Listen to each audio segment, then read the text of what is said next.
Problemas com cochonilhas, fungos, dúvidas no substrato, dúvidas na hora de aplicar um adubo e um fertilizante, todo mundo tem no cultivo, né? É normal, a gente também tem por aqui, mas nós vamos fazer um vídeo hoje atendendo o pedido de algumas amigas inscritas aqui no canal, que pediram para a gente fazer aí uma retrospectiva de tudo que deu certo por aqui, né?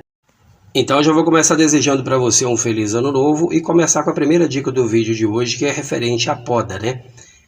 Também para atender o pedido aqui da amiga Eliana Viana, que ela pediu para a gente falar sobre as sobreviventes do ano de 2023. E uma boa parte das nossas suculentas aqui, elas sobreviveram justamente porque nós fizemos podas nelas e fizemos ali uma reinicialização de cada planta, né? Porque chega um momento em que algumas dão problema no caule, outras dão problemas na própria cabeça da planta, e uma forma da gente salvar a planta é através da poda, né?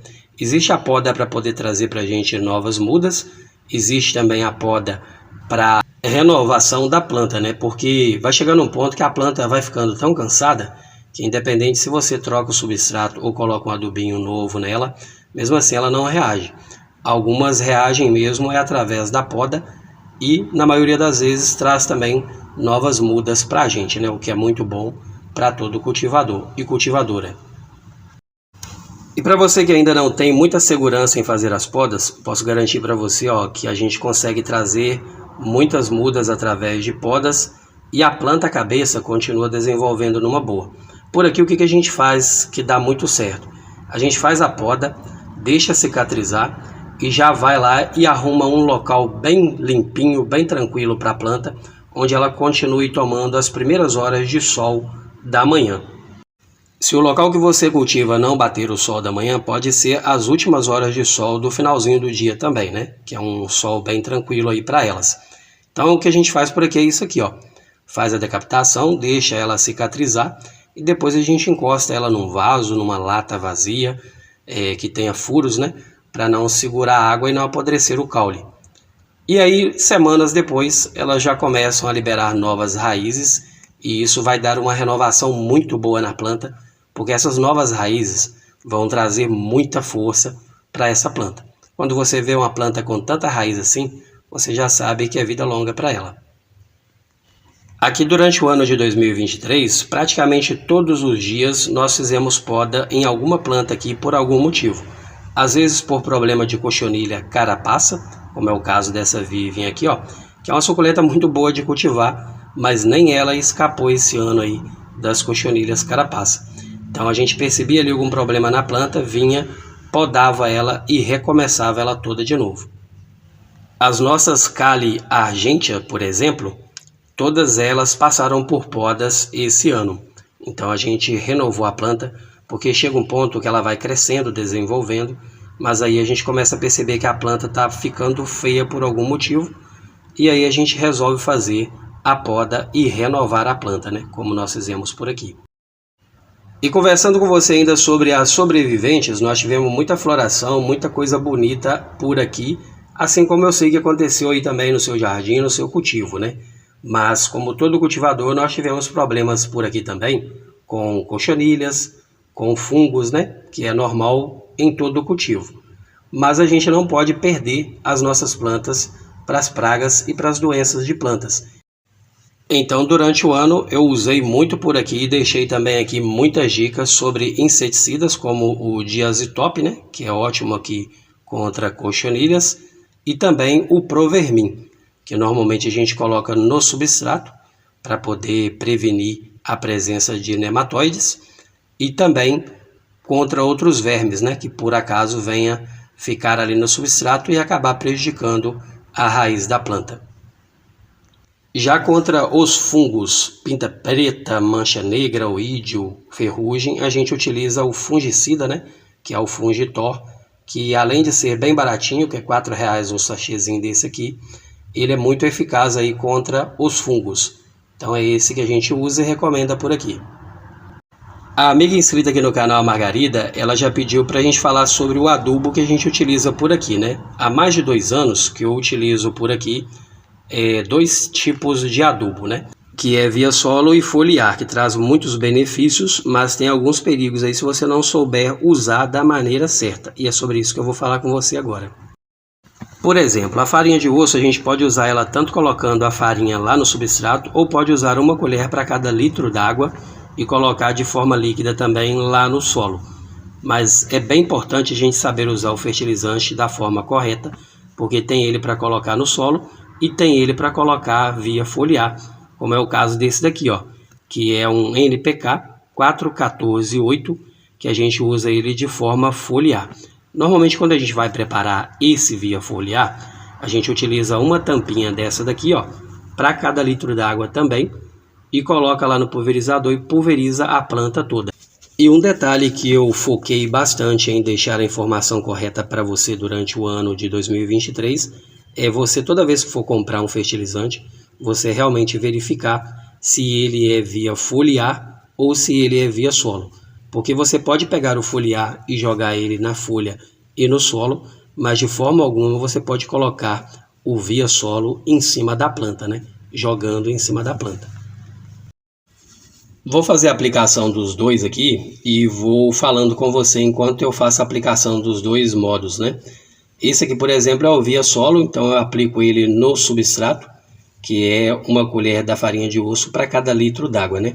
Então, qualquer outro adubo que você sabe que ele é via solo, quando você for colocar ele de forma líquida também, é bem importante você colocar entre o espaço aí que tem entre uma planta e outra, né? Para não jogar diretamente em cima da planta. Porque eu já vi algumas vezes algumas pessoas dando dica de alguns adubos e a gente sabendo que ele era via solo e a pessoa jogando em cima da planta, né? Então isso aí é o que normalmente acaba prejudicando a planta, porque depois quando o sol sair ali e bater na planta, com certeza vai causar algum problema.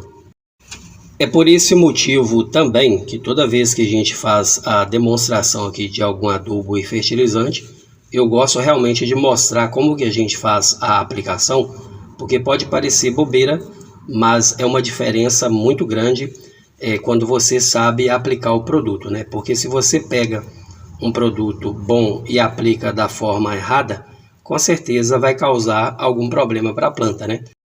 Porque não é só falar os benefícios, né, que o produto tem para a planta, mas também mostrar como aplicar, porque às vezes a aplicação errada é o que vai prejudicar a planta. Então eu já deixo para você a informação, toda vez que você vê alguma aplicação aqui no vídeo, quando você vê a gente jogando assim, ó, tranquilamente em cima das folhas, pode ter certeza que é via foliar, tá bom? Então fica para você essa informação, porque quando é via foliar, com certeza a gente joga aqui em cima aqui da folha, a planta vai pegar o que ela precisa, né? Ao final do dia ela vai abrir aí os estômatos, pegar o que ela precisa e alguma coisa cai lá no substrato, então não tem problema molhar a planta e molhar também o substrato com o via foliar. Eu estou falando isso porque muitas vezes também as pessoas deixam nos comentários que aplicou determinado fertilizante, adubo, e acabou queimando a planta, matou a planta, né?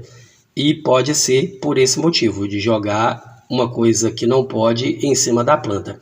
E qualquer produto que você for aplicar é sempre ao final do dia, né? Para evitar qualquer problema aí de queimar a planta. Porque aí durante a noite, normalmente a planta realmente vai abrir os estômatos delas, né? Que são microboquinhas das plantas para poder absorver tudo que a gente joga. Então, além de ser bom para elas absorverem ao final do dia, quando elas param de fazer a fotossíntese, é que elas vão abrir esses estômatos para fazer essa absorção. Então é bem importante ao final do dia. E aí você vai ter certeza também que o sol não vai bater lá na sua planta e queimar ela com aquele produto, né? E lembra que lá no início do vídeo eu falei com você que uma amiga pediu para a gente falar sobre as sobreviventes aqui do nosso cultivo? Então o que acontece? Com essas dicas, você pode ver por aqui, ó, que todas essas aqui são sobreviventes e elas estão muito bem aí com esses cuidados que eu sempre deixo dicas aqui para você. E como diz aquele velho ditado, uma imagem vale mais do que 1000 palavras, né? Como é o caso aqui, ó, deste Ionio Kiwi, que está aqui, ó, bem bonitão, lotado de mudas, né? E para quem acompanha o canal e viu vários vídeos aqui durante o ano de 2023, é testemunha aí de que por aqui normalmente tem muita brotação e muito desenvolvimento. Acontece muito aqui no canal e aqui no nosso cultivo de a gente ver as nossas plantas, as nossas suculentas, desenvolvendo brotação e até floração ao mesmo tempo, né? Isso para a gente aqui é bem comum por causa dessas dicas que normalmente eu deixo aqui para você que acompanha o canal. E um bom exemplo é o que está acontecendo aqui agora, ó, com a Sedeveria Marcos, que é a minha xará, né? Ela está aqui, ó, desenvolvendo tanto floração quanto brotação. É um exemplo de planta que desenvolve o tempo todo. Nunca que a gente chega perto dessa planta e ela está do mesmo jeito. Ela sempre está brotando, soltando novas mudas e também liberando para a gente aqui floração. Independente de ser primavera ou não, ela sempre floresce por aqui. E uma coisa que a gente tem buscado muito desenvolver aqui nas nossas plantas é a questão do enraizamento, né? De correr sempre atrás de informações para ajudar as nossas plantas a desenvolverem cada vez mais raízes. Porque a gente sabe aí que planta com raiz forte é sempre planta mais forte. E se tem uma coisa que vai ajudar bastante no desenvolvimento das raízes das suas plantas é o substrato. Então eu vou atender o pedido da Sueli, que ela pediu para a gente falar um pouquinho sobre substrato na retrospectiva. Então aqui o nosso substrato, normalmente quando a gente planta qualquer suculenta nela, as raízes desenvolvem bem, tanto a planta maior quanto a pequena. No geral, elas desenvolvem bastante raízes e automaticamente a planta vai ficando cada dia mais bonita. Para passar para você a dica desse substrato aqui, ó, que é o que eu estou utilizando já há algum tempo aqui no cultivo, eu vou passar para você então aqui os ingredientes e o que a gente utiliza. Eu utilizo aqui a terra de quintal, que já é uma terra boa, mas a gente precisa colocar algumas coisinhas nela para ela não empelotar desse jeito aqui, ó, porque nós sabemos que para suculentas e cactos não pode empelotar. E aí, para melhorar esse substrato, a gente coloca aqui então o carvão triturado com lascas maiores, né, para ajudar a ficar bem drenante esse substrato. E as lascas maiores também vai ajudar a não encharcar, né, porque as pequenininhas acabam segurando mais umidade, mais água. E o bom do carvão é que a região que não é fácil encontrar a palha, o carvão substitui a palha de arroz, né? Então é uma coisa mais fácil aí de encontrar em qualquer região do mundo, né? Vamos assim dizer. E sempre que eu menciono o carvão por aqui, muitas pessoas me perguntam nos comentários se precisa ser o carvão limpo, né? E com certeza tem que ser o carvão limpo, não pode ser usado aí o carvão já que já está no fundo da churrasqueira, por exemplo, né? E já tem um bom tempo que a gente utiliza aqui também o isopor triturado. A gente tritura ele no liquidificador velho que a gente tem aqui. Ou então, às vezes, até passando ele no fundo da peneira, né? Dá para ralar numa boa e colocar. Me pergunta o que pode substituir a areia. Eu coloco aqui a torta de mamona porque ela tem efeitos nematicida, né? Contra nematóides e ajuda a ficar mais airado ainda o substrato. E aí, como adubo, eu coloco aqui, ó, o nosso mix de adubo, que tem também a torta de mamona, a farinha de osso e a farinha da casca de ovo triturada. E depois é só completar com a terra de acordo com a drenagem. Vai observando à medida que for misturando, né, para ver se a drenagem continua boa. Normalmente, quando eu faço um vídeo só sobre substrato, eu coloco uma medida exata aí de cada um, né? Mas como hoje é só uma retrospectiva mesmo, então eu deixo para você a informação que você pode fazer de acordo com o que você tiver no momento aí. O importante mesmo é isso aqui, ó, é quando você apertar o substrato na sua mão, ele ficar soltinho e não formar pelotas, né? Porque muitas vezes as pessoas acham que o que está matando a planta dela é uma praga, uma cochonilha ou uma doença, e na verdade o que está matando a planta é um substrato compactado, né? Muito duro ali, onde a planta não consegue desenvolver raízes. E nem mesmo absorver ali os nutrientes que tem no solo, né? Então o importante é isso aqui, ó. Apertou, não formou pelota, o substrato está ideal aí para suculentas e cactos. E somando aí as dicas do vídeo de hoje, né, relacionado à poda da planta, à questão do adubo, do fertilizante, do substrato, fazendo tudo isso aí direitinho, com certeza o que você vai ver também no seu cultivo é isso aqui, ó.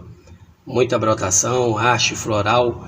Aqui a gente tem o costume de ver muita floração Durante o ano de 2023 não teve um dia que a gente chegou aqui no meio das plantas, né, e não se deparou com a maravilha dessa daqui, ó, que é uma floração, uma brotação. Aqui mesmo tem um cacto amendoim, ó, que está novinho ainda, mas já está aqui, ó, com o botão de floração. E tudo isso a gente vai compartilhando aqui com você durante o ano, né? Mas não só mostrando, como também deixando dicas para você também conseguir aplicar aí nas suas plantas, né? E ter aí um bom resultado, como a gente tem por aqui. Um exemplo mesmo, eu vou mostrar para você agora a seguir, essa suculenta aqui, ó, que é uma maúna portuguesa, ou tem muita gente que chama ela de híbrida vermelha. Quem acompanha o canal viu que o ano passado, ao final do ano, nessa época agora, essa planta estava toda capengada, toda contaminada de fungo, e ela estava bem feia mesmo. Ela ficou bem perebenta e eu não deixei de mostrar. Eu mostrei o problema, mostrei o que eu estava fazendo, né, aplicando o fungicida. Quando ela recuperou, eu fiz a poda, deixei ela enraizar novamente. E hoje, na mesma época, ela está aqui, ó, renovada e lindona novamente. Até Sedum bronze, que há um tempo atrás não pegava praga, não pegava doença, os nossos aqui nós tivemos que refazer eles, podar e recomeçar uma boa parte deles também por causa de ataque de fungos, né? Nos períodos que mais choveu no final do ano passado e no início desse ano, né? Mas através de podas e também através de fungicidas nós conseguimos recuperar também. Então, tudo isso é para fazer um resuminho para você de que com as dicas do vídeo de hoje foi realmente aí uma retrospectiva de tudo que deu certo e deu errado, mas a gente conseguiu fazer com que elas sobrevivessem, né? E eu estou falando isso também porque eu ouvi muito durante o ano de 2023 muitas pessoas falando que vai desistir das suculentas, né? Porque dá muito trabalho, pega muita doença, pega muita praga. E aí eu posso fazer um comparativo para você, porque as plantas, ela é um ser vivo igual a mim, igual a você. E quem de nós aqui não teve aí os seus maus dias durante o ano de 2023, né? Aquele período ali que a gente ficou meio desanimado, meio borocochô. Então as plantas também é a mesma coisa. A gente tem que entender que elas também têm os momentos delas esbanjarem toda a beleza, mas também vai ter aquele momento em que elas vão precisar de cuidados, né? Assim como eu e você. Desejar para as nossas plantas e desejar para mim e para você que o ano de 2024 seja perfeito, a gente pode até desejar, mas a gente sabe que vão ter dias aí que a gente vai precisar ser muito forte para poder superar as barreiras, né? A mesma coisa vai ser com as plantas também. Vai ter dias em que nós vamos olhar orgulhosamente para cada uma delas, mas também vai ter dias que elas vão só precisar aí dos nossos cuidados. Então essas foram as dicas do vídeo de hoje, espero que tenha sido útil para você. Se gostou e não foi inscrito ou inscrita por aqui, te convido a se inscrever, deixar o joinha, compartilhar, porque fazendo isso o YouTube entende que você está gostando e pega todo o vídeo novo que eu postar aqui e manda para você, tá bom? Combinado? E para você que é meu parceirão e minha parceirona sempre aqui até o final de cada vídeo, agradeço muito pela sua companhia. Desejo para você o melhor dessa vida sempre. Desejo para você aí um feliz ano novo, cheio de paz, saúde e realizações. Tudo de bom, um forte abraço e até o próximo vídeo, até o ano que vem. Feliz ano novo!